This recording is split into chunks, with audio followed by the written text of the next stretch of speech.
A pesar de que Walt Disney Studios toda la vida se ha visto como el mayor gigante del entretenimiento, la realidad es que nunca ha sido un estudio invencible, y mucho menos perfecto, razón por la cual en más de una ocasión en sus más de 100 años de existencia ha estado en la cuerda floja. Es por eso que hoy hablaremos de una de esas ocasiones, y de cómo un par de ratoncitos, que no eran ni Mickey ni Minnie Mouse, fueron los encargados de sacar a la compañía del bache tan profundo en el que se encontraba cayendo cada vez más hondo. Quédate, estás en Ocurrencia TV. Comenzamos.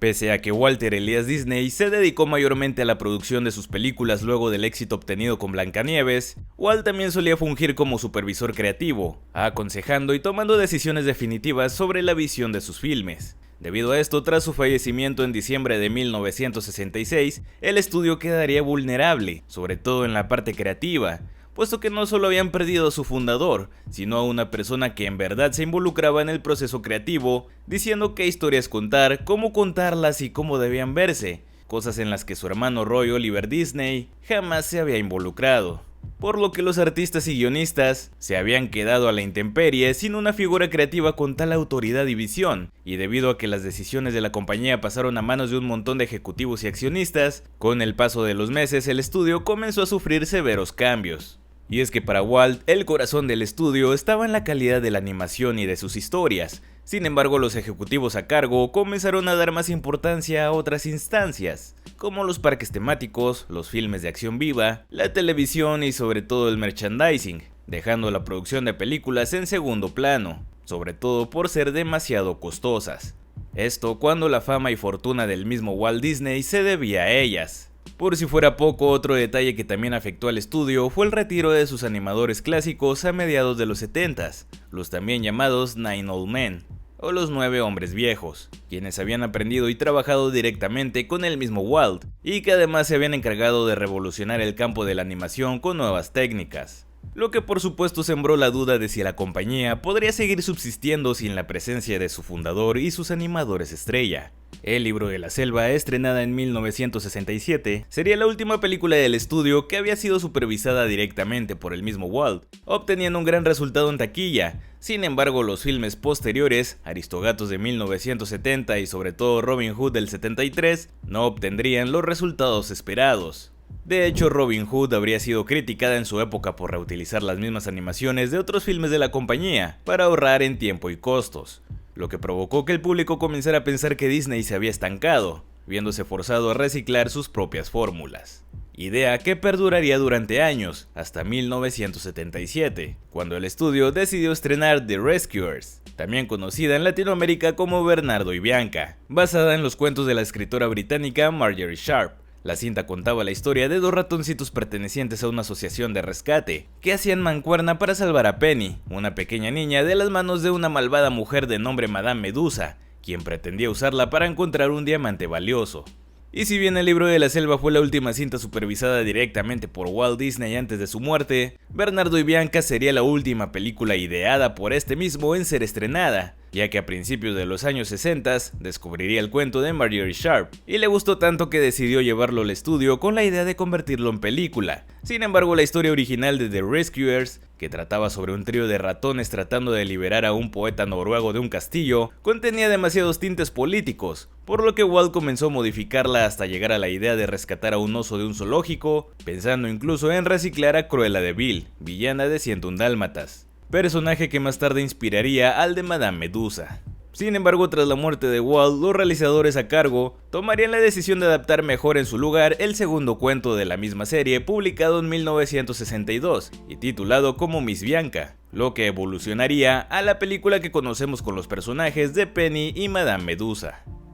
Siendo de esta manera como The Rescuers se estrenaría en 1977, siendo un éxito rotundo, no solo en taquilla, sino también en cuanto a crítica, ya que los profesionales alabaron la estética de la película, que a diferencia de sus antecesoras resultaba ser mucho más oscura y dramática, además de concentrarse mucho más en contar la historia antes que solo mostrar números musicales. Esto demostraba que Disney aún podía explorar nuevos horizontes y tocar temas bastante serios sin temor alguno. Luego de una década de un futuro incierto, con más fracasos que aciertos, Disney se recobraría no solo financieramente, sino que también recuperaría la buena reputación que desde finales de los 60s había venido perdiendo, con Bernardo y Bianca convirtiéndose en el primer gran éxito que hace muchos años no tenían. ¡Lo logramos, Bianca! ¡Bravo! Antes de continuar, me gustaría invitarte a que te suscribas y actives la campanita, para que no te pierdas ningún video del canal, te lo agradeceré bastante. Además, también se convertiría en la primera película del estudio en contar con una perspectiva mucho más feminista que sus antecesoras, al dar mayor protagonismo a personajes femeninos, ya que no solo vemos a una temible villana similar a Cruella de Vil, sino además a una ratoncita hembra que jamás funge como una damisela en peligro, sino todo lo contrario. Es una dama refinada y educada, pero también muy valiente, que no duda en arriesgar el pellejo por sus semejantes. Además de que en este caso tanto Bernardo como Mr. Snoops, el secuaz de Madame Medusa, resultaban ser más sumisos y miedosos que el personaje masculino promedio. Eso sin mencionar a Penny, que a pesar de ser una niña en problemas, no se limitaba a esperar que la rescataran, sino que llegó a tratar de huir en más de una ocasión, sin miedo a Madame ni a sus cocodrilos, y además también trabajó en conjunto con los ratones para poder escapar y dar su merecido a la malvada Madame Medusa. Ideales que realmente eran adelantados a la época, especialmente hablando del cine animado comercial. Sin embargo, no todo fue miel sobre hojuelas, ya que si bien Bernardo y Bianca ayudó a convencer al estudio de seguir apostando por filmes animados con ideas nuevas y arriesgadas, en el futuro se toparían con otros obstáculos que los harían dudar una y otra vez sobre esta decisión. Uno de los casos más famosos sería el del Caldero Mágico, película a la que por cierto ya le dedicamos un video entero en el canal. Esta película de 1985 seguiría la línea seria, oscura y arriesgada que Bernardo y Bianca habían aprovechado, con la diferencia de que terminó siendo un fracaso rotundo para el estudio, a tal grado de que Disney caería en otra época oscura y bastante incierta sobre la animación tradicional hasta el estreno de La Sirenita en 1989, aunque claro, esa es otra historia. Ya que, siguiendo con Bernardo y Bianca, esta película también contaría con la particularidad de convertirse en el primer filme con una secuela directa, Bernardo y Bianca en Cangurolandia. Y es que la película había sido tan exitosa y amada por el público que Disney no dudó en dar luz verde a una continuación sobre la historia de los ratones.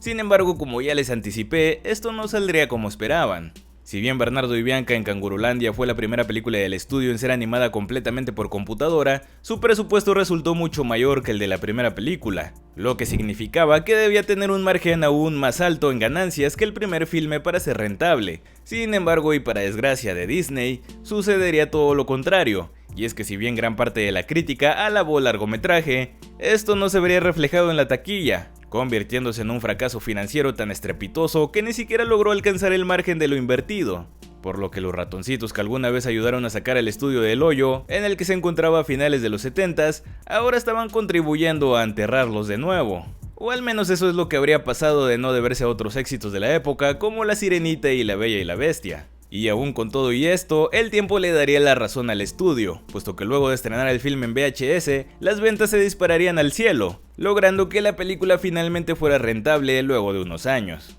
Y ya que hablamos de VHS, por supuesto que no podemos dejar pasar otro detalle negativo sobre la película. Y es que si bien Bernardo y Bianca logró posicionarse como uno de los largometrajes más exitosos y alabados de la compañía por más de una década, la popularización del formato doméstico le jugaría en contra no solo a la película, sino al estudio entero, ya que si bien en un principio al lanzar una primera versión del VHS del filme en 1992, todo había resultado con normalidad, cuando la cinta se volvió a lanzar a principios de 1999, Disney se metería en una polémica tan grande que no hallaba ni dónde esconderse. Y es que resultó que la versión de 1999 de la llamada Masterpiece Collection se habría hecho a partir de una copia del máster original estrenado en 1977, a diferencia del VHS lanzado en 1992. ¿Y qué era lo malo con esta copia del metraje original? Que un par de empleados del estudio habían agregado un par de fotogramas con la imagen de una mujer desnuda como una broma interna, en la escena en la que Bernardo y Bianca emprenden el vuelo al inicio del filme.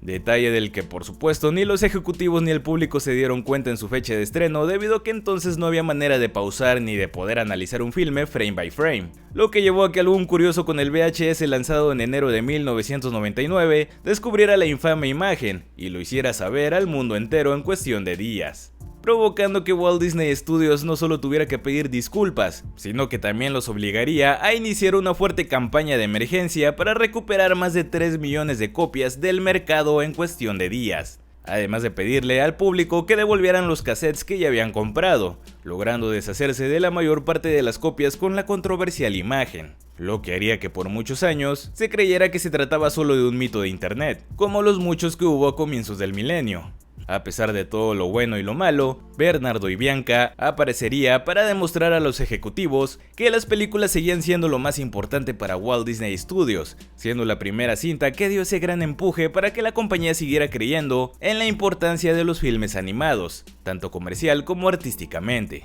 Y bueno, esto ha sido todo por hoy, ocurrentes. Me despido, no sin antes pedirles que me comenten acá abajo cuál fue su primer recuerdo sobre esta película, si la vieron en el cine, en la tele o si la rentaron. Los estaré leyendo en los comentarios. Ya saben que si el video les gustó pueden dejar su like, suscribirse y compartirlo con todo el mundo. Yo soy su amigo Franco Same y nos vemos a la próxima.